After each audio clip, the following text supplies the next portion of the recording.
What's going on, golf fans? It's your boy GS Luke here with our round 4 live stream for the RBC Heritage. Gonna get you guys ready for all of your lineups tomorrow with a look at the weather report, some of your questions down there in the chat. I'll go through some shots gained metrics as well as some contest selection and lineup construction to get you guys ready for all of your final day action. But first off, hopefully you're having a fantastic Saturday as we got Go Collect down there, always the first. That is not a surprise down there whatsoever. We got Ross down there who says, let's have a solid Easter Sunday, which by the way, guys, happy Easter to everyone that is out there celebrating. And tomorrow, guys, it might be like I'm a ghost tomorrow. I'm not going to be posting anything because I'm going to be celebrating Easter with my family. So everyone out there that has a family of their own, hopefully you guys have a great day. And hey, even if you're not celebrating, I hope the Sunday treats you nicely as well. But we got Jay Ramos who says, big Luke gang, one of my favorite comments that we see down there. Also lovely jubbly from Brian. Welcome on in. And it looks like Michael took down a GPP today, took down the 1K hybrid, and that's what I like to hear out there from chat. So it's run it back out there for Sunday and hopefully see a lot of winners down there in chat as well. We got Joseph down there. Cheers to you over there. We got a little bit of whiskey over here in the cup and ready out there for Sunday's action. So any questions, any player deep dives that you want, feel free to go ahead and let me know down in chat. But other than that, guys, go ahead and smash that like button. We've got a whole lot of stuff to go through. So let's start it off with today's action, which in terms of the scoring averages did slightly favor the later starters. Now, over here on this website, they break it down versus the first versus second half of tee times. So this isn't like it is for rounds 1 and 2 where there are actually waves out there in either direction, but it was only 8/100ths of a stroke. So less than 0.1 strokes per round out there between the first and second half. And considering that the guys that were going off later were your leaders, your guys that are in form, and in general, your best players that you have in this field. I mean, if you look at the top end of pricing, almost all of them are going off later. They only led to less than a 0.1 stroke difference. I would argue, especially as somebody that watched all the golf today, that the morning half of tee times played easier. And when you break it down by the top scores today, your top 2 scores came from first half tee times. And though you had guys like Siwoo, Maverick, Novak, Harmon have pretty solid days, those were your guys that were already in form, your best players out there in the field. So no shit, right? Your guys that over the 36-round sample size were already towards the top end of the leaderboard were showing up once again, right? It wasn't really a massive surprise that those guys went out there and had solid rounds, but your best rounds of the day, your nuts performances, it's interesting to see that they came from your morning starters. And you're looking at the weather forecast over there for Sunday, it does look pretty similar to what we had today, where the weather and the wind in particular looks pretty consistent throughout the entire day. So it's about 10 to maybe 11 miles an hour the entire day. There's a little spike here around 9 a.m. where it gets closer to 13 miles an hour, but that is just probably a little spike in this model, right? For all we know, it could be pretty consistent the entire day. The wind gusts don't look like they change very much from morning to afternoon, but as we've seen for the first few rounds, the course does get firmer and faster as the day goes on. And I think that's why it was so even today, right? If it was an even day, even conditions across the board, I normally say that the first half of tee times is going to play about a half a stroke harder than what you have in the afternoon. And that's just based on talent level, right? The guys that are in form, your best players in the field, are going to be at least a half a stroke to maybe even an entire stroke better out there per round, which is why when you have this 0.08 stroke difference, it's probably indicative of the morning wave being a little bit easier. And considering that the weather advantage looks the exact same out there for Sunday, I think it's going to be a lot of the same. So though it looks like the quote-unquote PM guys played to an easier average, I would tell you from watching it today that that wasn't necessarily the case. And because it is a Sunday Showdown slate, it's not like weather can be your end-all be-all anyways, because with Sunday Showdown, we have the placement points in play. We're going to need 2-3 guys towards the top anyways. And then also, aside of that, we're going to need some leverage in our lineups. So we're going to need 2 to maybe 3 guys per lineups that we're taking at lower ownership, which you can't take towards the latter half. So even if you saw a big edge towards one side or the other, it's not like you could go all in, because if it was an edge towards the later guys, you'd be playing all chalk and you'd have a really hard time getting any differentiation. And if you had an edge towards the morning guys, you wouldn't go all in on that either, because you've got to have the winner probably a top 5, another top 10 guy in there as well, as shooting like -3, -4. Sunday's a slate where weather isn't as big of a factor, and especially when we have this kind of forecast. And this is just the HRRR, but if we go through a few other ones on there, they actually look maybe even favorable towards the PM wave. So if we go through all these here, you see most of them are pretty flat, like especially this Medio Blue icon model also looks pretty flat, all things considered. I'm not really considering it over there for my Sunday exposure. So it's more so going to be a slate where I'm looking for some placement points out there in a few spots.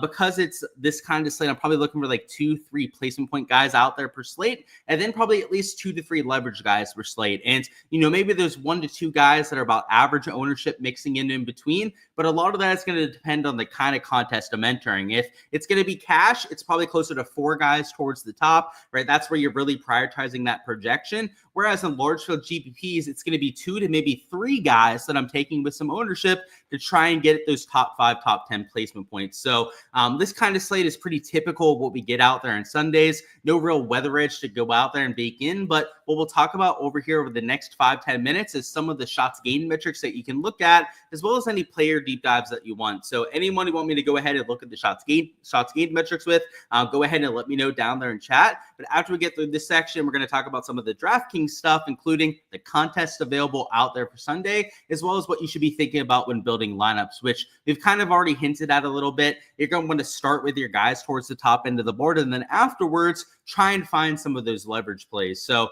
getting back to the shots gained metrics, these are going to be really useful out there for tomorrow. And like I usually say out there for round 3, you usually want to look at some of the round 3 stats, right? What we saw from the shots gained metrics, but also your full event stuff. So out there for the last round, because we have a full 54 hole sample size, we have a little bit more luxury to go out there and look at the full event as a whole, right? It's not like it's 18 holes or even 36 holes where it's a smaller kind of sample size. Now that we're up to 3 entire rounds, if we go over here to the all tab and sort by ball striking, we can get a really good sense for who's been hitting the ball well this week. So for example, Scotty's towards the top. That doesn't surprise anyone, but Patrick Cantlay's number 2 in shots gained to ball striking. These kind of things matter on top of these normal round 3 trends that we're looking at. So we're going to do that together here in a second. But any players that you want me to go through in particular, whether it's the shots gained, strategy out there for Sunday, go ahead and let me know. But we're going to talk through some strategy out there as well. But something else we have to consider is the ownership angle, right?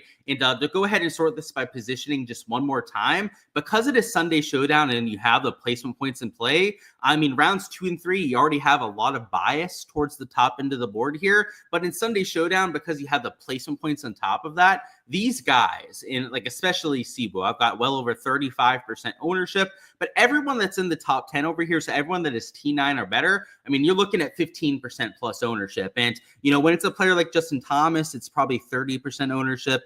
Other guys in this range, it's 15 to the 20% mark. So, if you're going to use a guy up here that's getting you those placement points, or at least, and I don't want to say getting you these placement points because I feel like a lot of people are banking those when they're taking these sort of players. But keep in mind, right, just because a guy is starting up there in the top 10 does not mean that they're going to end up there. And especially at a golf course that's playing to this kind of scoring average, about 1.9 under par, to go out there and secure a top 10 performance, unless you're in first place, right? You're looking at -4, -5 for going out there and securing that, because all the other guys around you, and it may not be every single player that's going out there and shooting like -5, -6, but you're going to have enough guys towards the top that are doing so that you're not going to get away with getting to the optimal by just your placement points alone. So what I mean by that is, let's assume, and sort this by positioning. Let's assume that Siwoo Kim was -25 right now. Obviously, he's -15. He has a 1-stroke lead. This is not the situation that we're dealing with. But even if he was -25 heading into round number 4, to get to the optimal lineup, Siwoo Kim's got to make at least 4 or 5 birdies tomorrow, right? He's not going to get there just based on the placement points alone, because unlike main slate where it's 30 points out there to first place, it is much, much less than that you're getting out there for round 4 showdown. In fact, I think it's 13 points. It's either 12.5 or 13 points that you get for first place out there for round 4 showdown. Much, much lower than what you have for your main slate. So, for that sort of player, right, if they were theoretically up by like 10 strokes, to still get there for your round 4 showdown laps to be an absolutely nutted play, they still have to do something, right? They can't just go out there and par all 18 holes. They've got to go out there and make some birdies. So that's why when we look at players like Siwoo Kim, Justin Thomas, Novak, all these guys starting in the top 5 with the shots gained metrics, you've got to love them to want to go out there and play them. And, I'll say with guys like a Siwoo, I'm not sold as a leader, especially with that weak stroke that we had at 18. That putting stroke was absolutely horrendous. Looked like me when I was about 5 or 6 transfusions in. You had players down here like McNeely that the shots gained metrics were too short game heavy. Novak is, especially on this kind of stage, a signature level event, it feels like he's maybe not used to that kind of stage quite yet. There's a lot of fades that you could see towards the top end of the board. So when we go through the shots gained metrics here, you'll kind of see that out there with the ball striking stats. But it's not the end all be all, right? Just because somebody's up there towards the top end of the board does not mean there's somebody that you have to include in lineups. There are going to be guys up there that are perfect fades, and especially the guys that were a little bit short game heavy. So let me get a sip of my drink here. Let me catch up on the chat, and let's talk about some of the shots gained that we had from today. So Darren said, round 4 is his kryptonite of some sorts. Said that it's always your worst round. Yeah, hey, like you said, always trends are meant to end at some point, right? Records are meant to end to be broken. So, hey, man, listen to the live stream. Let me know any questions that you have, right? Any sort of feedback that you think you need with your lineups. I'm more than willing to go ahead and let you know. But a lot of times when I hear that about round 4, it's one of 2 things, and it's one of 2 extremes that you have. If you're a large field GPP player, a lot of the feedback that I've had for round 4 has been guys that are playing too much chalk. So people that like in the $5, $25 GPP are playing a lot of guys in the top 5, top 10. So maybe playing the big dupe train that you see out there, maybe like 4 guys starting in the top 5. That's probably a little bit of overkill. But the other thing that I see, and I think it's maybe even more prevalent from the people that watch my content, and the reason why I think that is I always talk about getting leverage. I always talk about getting a little bit different to the rest of the field, is people that overdo that a little bit. And with Sunday, it's really easy to do that because you have those placement points in play. And in my opinion, you need at least 2 or 3 of those players out there in laps. And by 2 or 3 of quote unquote those players, I mean guys that have a chance to finish in the top 10. And usually that's guys starting in the top 25, right? Guys that with a -3 to maybe -5 rounds can get into that top 10. But you want at least like 2-3 guys of that kind of caliber in every single lineup. Some people, though, don't adhere to that, right? They hear leverage, they go, oh, try and get different to the field. And they don't just incorporate a player or 2 to go out there and incorporate that. They go like balls to the wall, right? They go all 6 players at like sub 10% ownership. And you can't really do that out there on Sunday. So I don't know about your process, Darren. I'm just kind of spitballing to give you a few ideas. Usually when people struggle with round 4 showdown in particular, and it's kind of like an individual round sort of basis, it's one of those 2 things, right? They're either too chalky or they don't have enough chalk out there in their lineups. So maybe let me know like what side, you're kind of shading towards, and I can give you some advice on how to fix your process there. What's going on, Sites? You said you're ready to full fade Siwoo. Dude was luck sacking. Yeah, man, he made a lot of putts. And I guess we'll talk about the Siwoo thing right now. So I hate to be like full transparent about this because yesterday I gave a few guys that I was playing, right? Like McIntyre that didn't have the best day. And some clowns over there on yesterday's live stream decided to leave some nasty comments. Now, at first, my first reaction was to be like, screw them, right? People are always going to say all the negative out there from what I say, but they're not going to point out the good plays. And I pointed out for round 3, which, by the way, I had a really good round 3. So I pointed out some pretty decent plays yesterday. But rather than having that emotional, right, bitch reaction going like, I'm going to let the trolls get to me, I said, screw it, right? I guess we'll talk about some of these guys towards the top. So with Siwoo Kim, I guess I'll be fully transparent about it. I was kind of going to shade away from talking about my player pool exposure here. I was even thinking about saying like, I'll just check out my Patreon page to see exactly what I'm doing. But you know what? I'm not going to let a troll go out there and impact what I'm doing here. So yeah, Siwoo Kim, I'm fading out there. I completely agree with you on that. And it's not even just round 3, but for the entire event, He's been much more short game heavy than we'd like to see. So if you take a look at that, he's gained over 7 strokes in those 2 categories. It's not like the ball striking's been terrible, but for this event, he's gaining about 2.5 strokes, which, believe it or not, JT's in that same kind of category. So, I mean, we'll talk about him in a second, but maybe he's also a red flag because of that. But you have guys up there like Novak that gained 5.5 strokes ball striking, 8 strokes ball striking for Scotty Scheffler. I think he's going to be the absolute nuts over there for tomorrow. But even this like 5 shots gained for Bradley or a 7.8 over there for Patrick Cantlay are the kind of guys that I'm actively looking to go out there and play. So yeah, you mentioning the Cebu fade out there, I tend to agree with you because when you're short game dependent like this, gaining 7 strokes in that category, JT's gained over 5 strokes out there in the short game categories. That's really hard to go out there and back up. So I'm right there with you. And yeah, if you're one of those trolls who, by the way, thinks that me talking about shots gained metrics means the end all be all, then suck it, I guess, right? Like, I don't know. Like, some people are going to watch these live streams be complete degenerates and take it the wrong way. Yesterday, by the way, right, we're going through like the shots gained metrics. Somebody took me saying that these guys had good shots gained metrics as like I was for sure going out there and playing them. And one of them was Morikawa that he pointed out as a quote unquote terrible play that I took. And one of them was, I believe, McIntyre that ended up pointing out.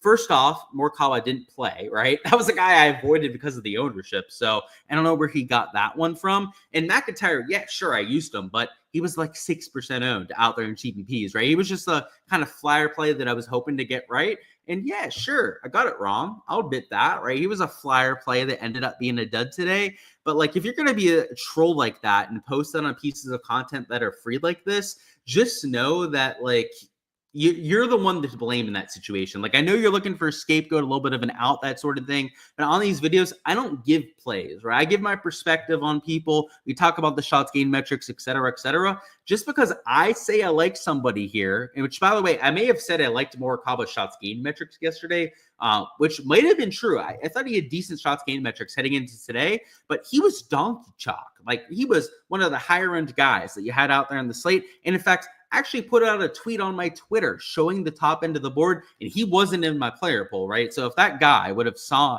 that screenshot, he would have known I was not playing Morikawa out there in my lineups. But like, if you're going to be that kind of troll that watches this content, who takes like a little snippet of what I say and goes out there and says like, I'm playing them for sure, just know in this live stream, my goal is to give you 0 plays. Like that's literally the goal of mine out there in these live streams. It's not just because of those kind of people, but this is a more process-based live stream. It is what I'm looking for in players that you should care about a whole lot more than the actual players that I'm looking for myself. Because, even though I play this every single slate, I pay attention more than most people. I don't win every single slate. I don't have some crystal ball that tells me who's going to play well, right? The things that I think you want to learn from long-term so that you can learn how to fish and not just be given a fish for one night is the process, what I actually use to go out there and find players, because that is going to be 10 times more valuable out there long-term. So I know it was a huge rant out there, but it was just because we had that sort of question. I knew we were going to get it at some point, so I wanted to go out there and point that out. And by the way, I didn't ban that person that went out there and says that sort of thing over here.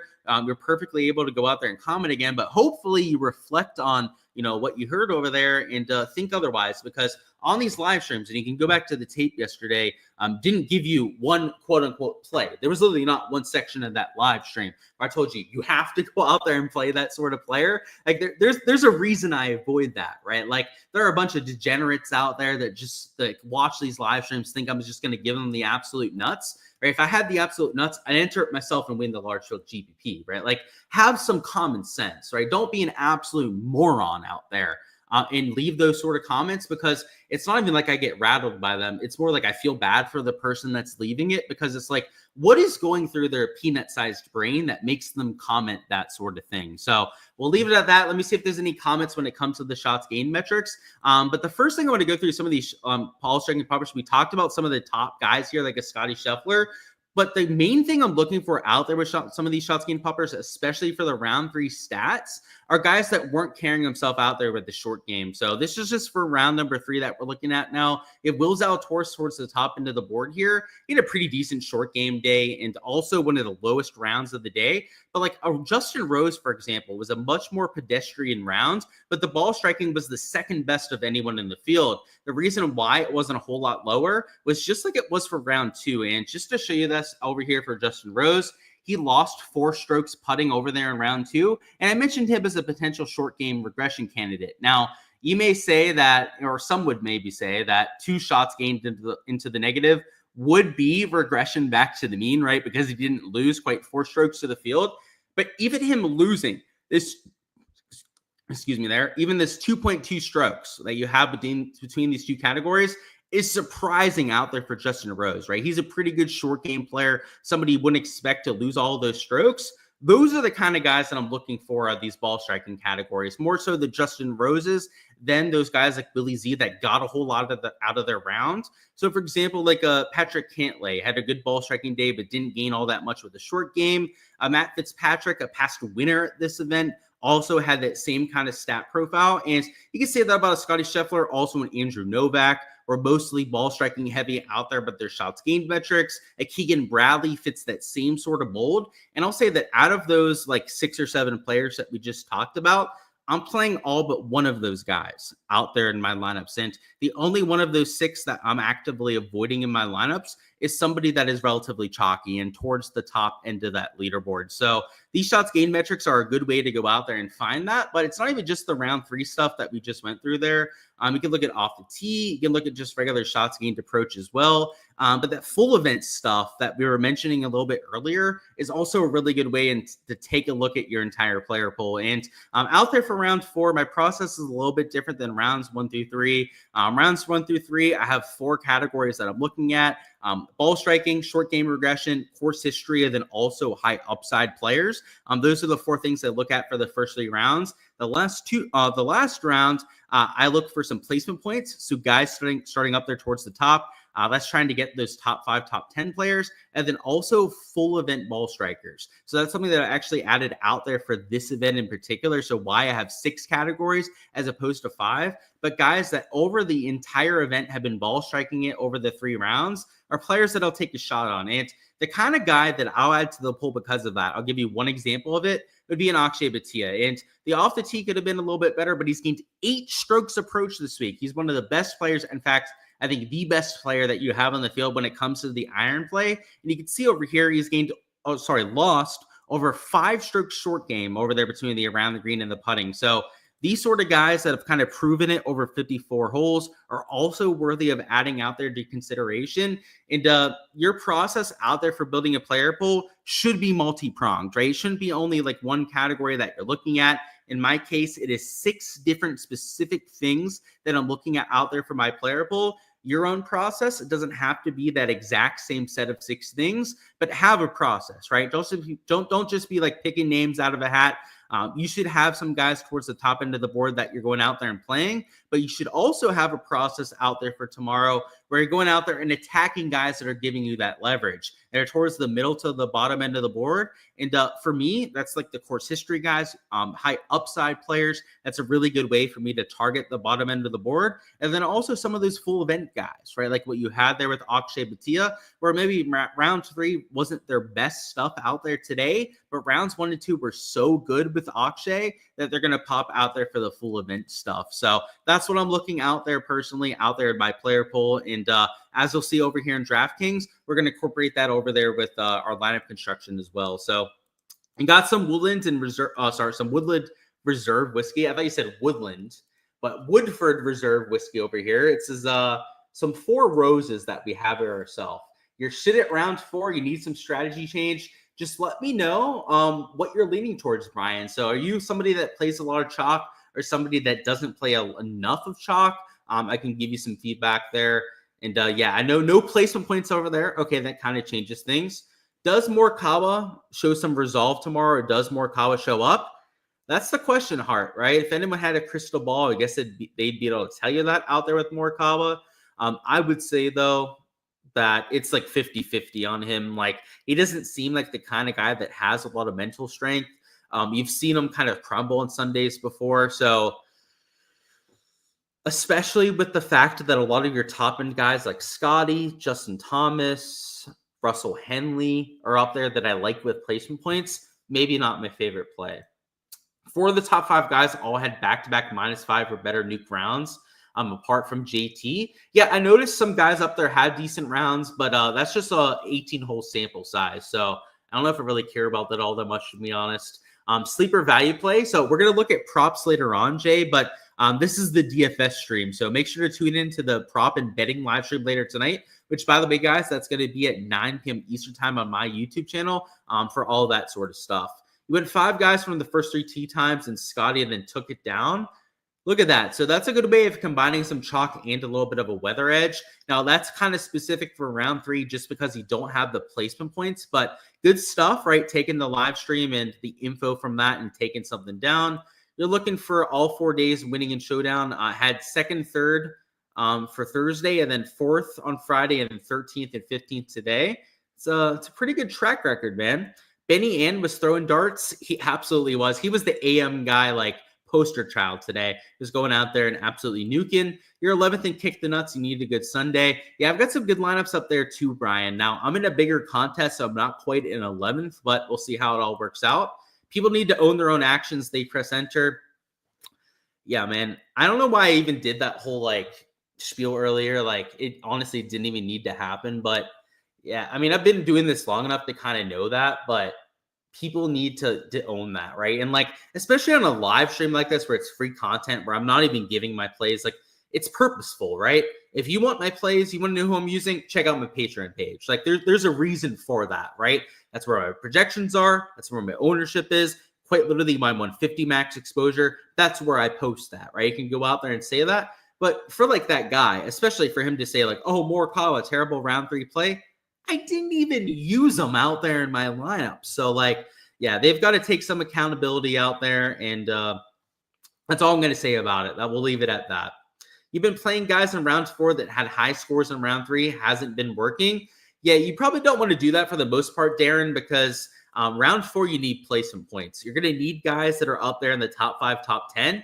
So with that kind of strategy, right, what you're normally doing by taking those sort of players is trying to get some leverage, right? So you'd be on the side of taking too many low-owned players. What you need to do, Darren, to fix your process is make sure you have 2-3 guys starting in the top 10, get some placement points out there, and then that leverage approach you use for your last 2 to 3 spots. Use it for your guys, especially in that, like, 6 and 7K range. Who's the gut giving me shit for one pick? I actually commented back at him, Ryan, on the last live stream. So if you want to check it out, you can just respond to that. I'm kind of waiting for him to go ahead and comment down below so that we can talk to him. Bit of a process question. Do I ever track my player pool performance after the round and see who I missed and why I may have missed on them? Absolutely, Sites. I honestly don't do it after the fact. I do it while it's happening, right? If somebody's having a bad round, I usually like to know why that's happening. And because we get the shots gained metrics live from the PGA Tour, whether it's Data Golf or on the PGA Tour site, I like to know that. So in almost every single case, I do that. He said, thanks for doing this, of course. Finau blasting that wall on the side of the bunker, then having to chip back into the fairway was the highlight. I didn't see that, Ross, but that sounds like quite an adventure over there in a hole.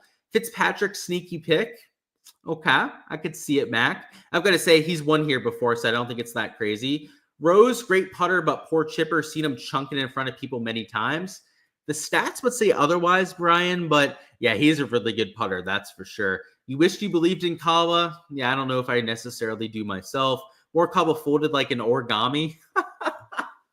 By the way, cheers to you on that one, Ross. That is quite a good one-liner there out there on Morikawa. He said he wished the broadcast would have showed him over there in the quad bogey. Yeah, I saw it over there on Twitter. That's all I saw of the Morikawa explosion today. But, I mean, outside of that, he was still playing terrible, right? I mean, he was like +1 to that point. It wasn't going to do anything for you anyways. But, yeah, I wish they would show guys imploding a little bit more because it happens more than what they show on the broadcasts. Usually I look for guys that are close to first but not in first.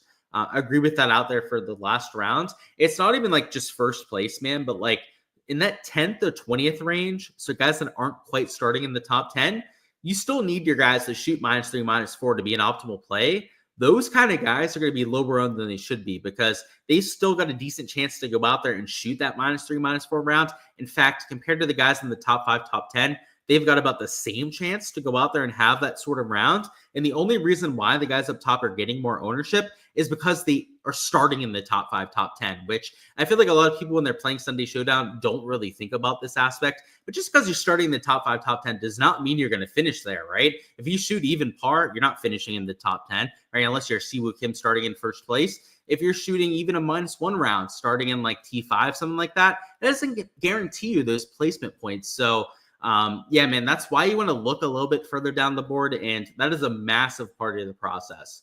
Any hope that Fowler makes a Sunday move? So I usually default to the shots gained metrics when it comes to that sort of play. And overall, he's lost across all 4 categories. Today, though, he gained in 1 category with the putter. So I've got to say, in terms of the stats, not a whole lot of hope, but there's always that or he could out there with Fowler.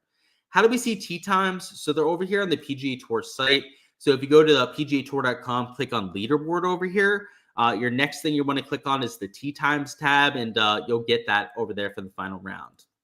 Kim Young looked like he was going to implode. You see, he actually finished solid at 68. He's got good course history here, so I think a lot of that is the good vibes with him.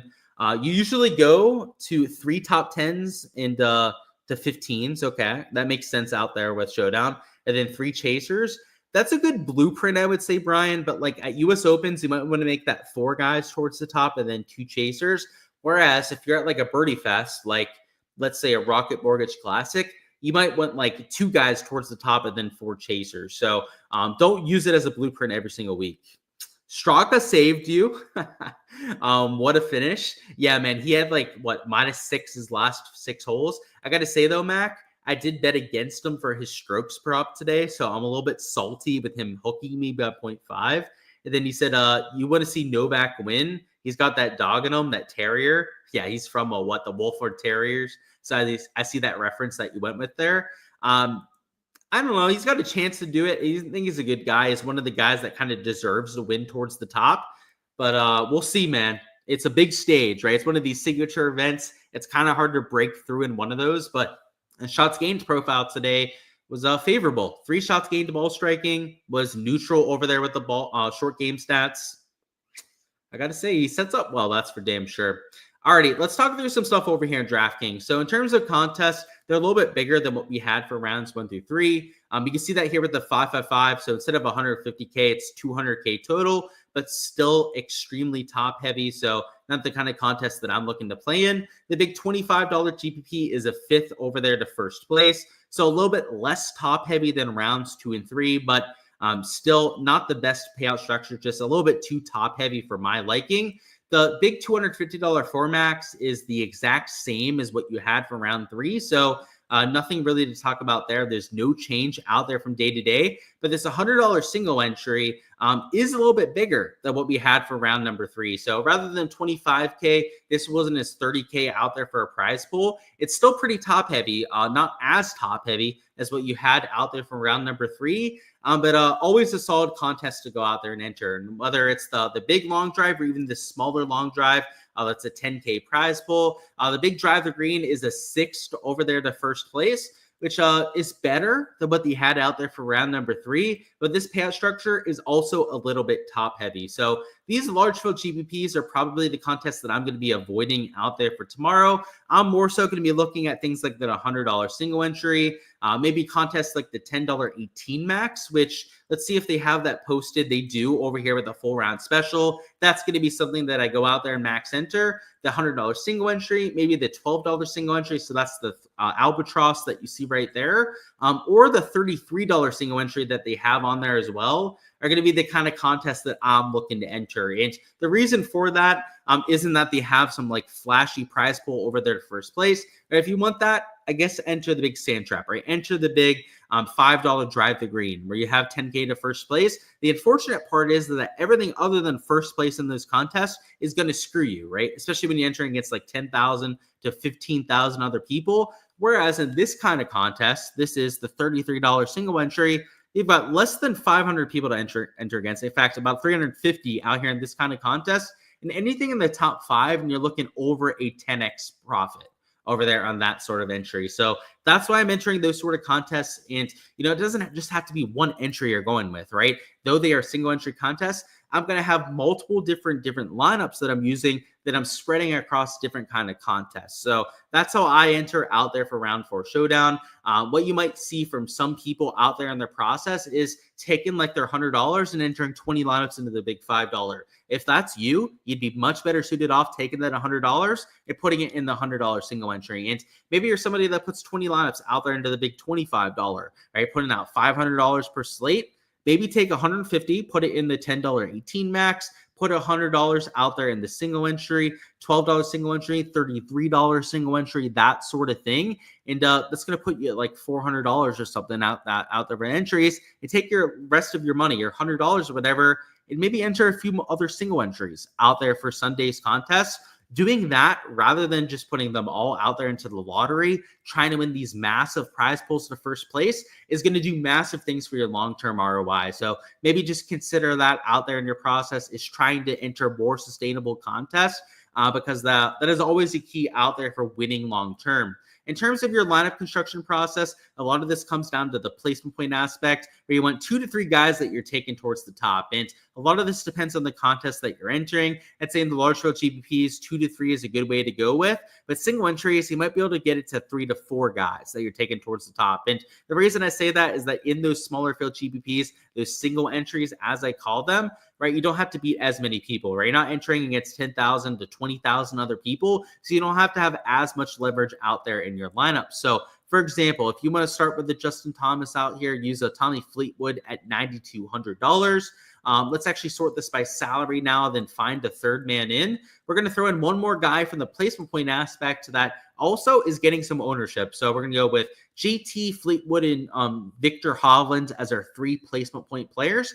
3 guys that can end up finishing in the top 5, top 10, and that we're going to take an inflated ownership. And because we're doing this in like the large field GPP, so this will be for like the big $5 or $25 GPP, our last 3 spots are where we have to be mindful about the ownership. And not all 3 players have to be sub 5% owned, but we at least want to make them average to below average ownership out there in all 3 spots. So first guy we're going to take here is maybe you'd be tempted to want to play a Keegan Bradley, a Justin Rose. Unfortunately, though, they're going to probably carry a little bit too much more ownership. So let's throw a JJ Spawn in there for a little bit of leverage. So it's $7,700. He's going to be a slightly lower owned play. Next man in, let's go ahead and throw in.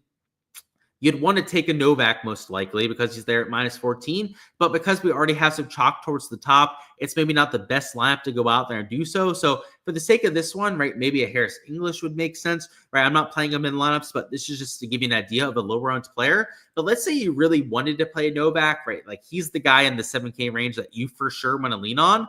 Then up top, you better account for that, right? Rather than taking a piece of chalk like a Tommy Fleetwood there, maybe that's where you go to a Corey Connors and try and get some leverage over there with your 9K option. So going over here and building for the GPPs is always just kind of trying to balance that ownership out there in your lineups and make sure that you're not too chalky out there. And, because DraftKings frowns upon you taking all 6 players out here in a preview, we're not going to talk about the last 6 spot out here, but as long as your last 6 player here isn't all that much chalky, you're going to be good pretty much whatever contest that you enter, right? Especially in those large field GPPs, you might want to consider also leaving some salary on the table, especially if you have some more chalk than you want to. So, for example, maybe rather than Corey Connors up here, you did end up taking somebody like Fleetwood at $9,200. If you were in the $5 or $25 GPP and you just can't get off of this specific combination of 5 players, if you want to make it work out here with your last man in here, a leverage guy might not be enough, right? If you throw in a Thagala here, I'm not saying that like you're for sure going to duplicate yourself with somebody else,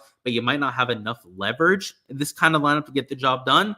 The key might be to go down here, leave $300, $400 on the table, and take a low-owned guy down here at $6,800. So that's another thing to consider out there with your lineup construction. Isn't even just getting leverage out there with your ownership angle, but also with the actual lineup construction as well, right? Who you're going out there and leaving salary on, right? Maybe leaving $400 to $500 on the table and using that as a way to go out there and get different. So that's all I've got over here for the round 4 live stream. Let me catch up on any last second comments, but go ahead, smash that like button if you guys haven't already, and also subscribe to the channel so you guys don't miss any of the content to come. That'll of course include Zurich Classic content over there for next week, and of course the rest of the schedule going forward. So he says, shout out the Straka Savior from the rooftops.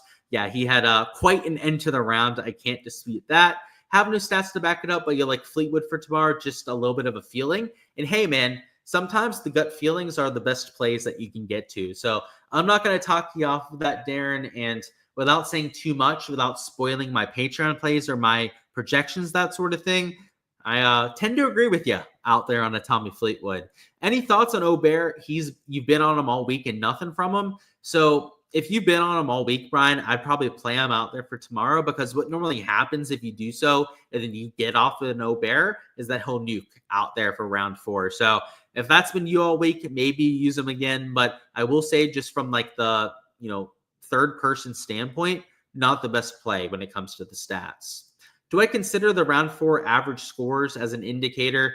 So yeah, round 4 historical is something that I look at a little bit, but it's just one data point, right? It's not the end all be all for me.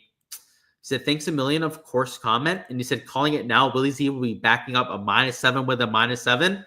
If you think so, Mac, then play him, because I've got him at sub 10% ownership out there in GPPs. And there's a lot of leverage to be had there. So that's all I've got, guys. Best of luck out there with your Sunday exposure. Smash that like button if you guys haven't already. And I'll see you guys out there for the rest of the content this year. So Darren says, happy Easter. Happy Easter to everyone out there as well. And, the only thing better than spending time with some family, right, getting to celebrate a religious holiday like we have over here, is being able to sweat out some lineups out there in the process as well. And because my family are all golf fans, they all play golf themselves. Heck, they even bet on golf and play DFS themselves as well. It'll be a good Easter Sunday, right? Not like the Sunday where you're with your like girlfriend's parents and you can't watch golf, you can't look at your phone at all. They're going to have it on the big screen TV. We're going to have it on the loudspeakers going around the entire house. And hell, knowing them, I mean, it depends on my parents. We have a hell of an outdoor barbecue to working with. We've got like 3 TVs that come out of the granite outside. Might even have an outdoor little shenanigans going on out there with the golf. So best of luck out there. Hopefully the Easter treats you guys all great yourselves as well. And I'll see you guys out there for all the content next week.